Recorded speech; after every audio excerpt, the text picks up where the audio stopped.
I might say that I was a minister for 30 years. And during that time, I substituted as a teacher.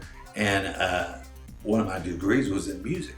And so there was one school that was particularly having a rough time. And every time I came in as the substitute teacher in music class, I had them all in control. And pretty soon they offered me a job. And so I taught there several years. And then I also taught as a STEPS class, special ed teacher. So through the process, I got my master's in school counseling because I wanted to take that in and work with the children, help them.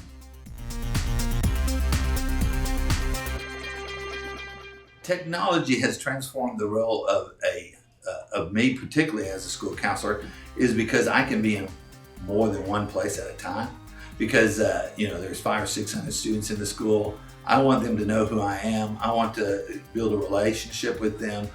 So whenever they do have a trouble and a problem that they need to discuss, they feel comfortable with that. So we have TVs in the hallways that not only do they promote academic things, but they also have the Cabaniss lesson reviews up there. There'll be little commercials that I'll get with students and pull them in, and they'll be the actors, and we'll talk about the talk, walk, and tell. We'll talk about conflict resolution and different things like that.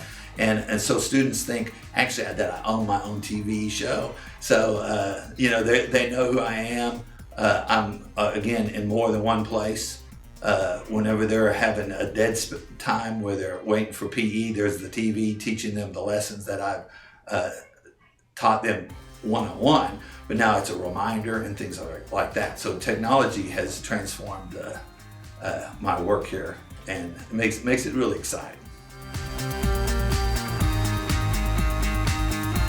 I've been with the school since it opened about 8 years ago, and so it was kind of a technique that I used to teach lessons. I had Character News Network, and so I was the reporter, and I would have students come and be guest reporters and stuff. And after a couple of years, Mrs. McDonald came by and said, "Hey, we have the technology to do a news program or do announcements through the Promethean boards."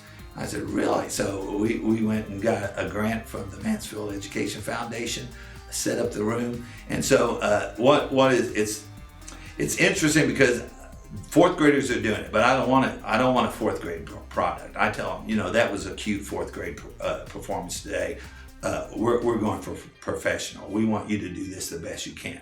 Read it, practice it. I mean, you go over there right now, they're in there looking at the script, they're looking at the new announcements. They're trying to figure out what those words are. And so kind of the setup is it's a student-run situation. First couple weeks they're in there, I'm micromanaging everything, and then I start stepping back, and then by about the fourth week, I put my head in every once in a while, making sure they're not being kids, and they're focused, but they're professionals, So it's a student-run product. They have a state of the week. They look up the facts and they share it with everybody. Then they have a quiz on Friday. They do the menus. And then they have a sport report that we're bringing boys in to get them excited about things. And so they look it up on an iPad that we got from a grant again. And they look up the weather and the facts. They do all that themselves. I get, I get up and I look at Facebook.